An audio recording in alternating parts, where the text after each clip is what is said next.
Happy birthday to me. Happy birthday, happy birthday. Tao po. Ano ka ako yun? Ay, sabi po kasi nila, famous raw po itong studio nyo. Kaya, papaturo po sana ako.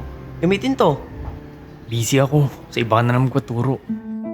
Ikaw lang ba mag-isa dito, kuya? Wala ka ba kasama? Iniwan lang sa akin ng mga magulang ko ang studio nila. No choice. Nag-iisang anak eh. Di ka ba nalulungkot mag-isa? Nako Kevin, kung kaya mong maging bata habang buhay, hilingin mo. Di masaya ang tumanda. Bakit kung ikaw, kuya, hihilingin mo bang maging bata ulit?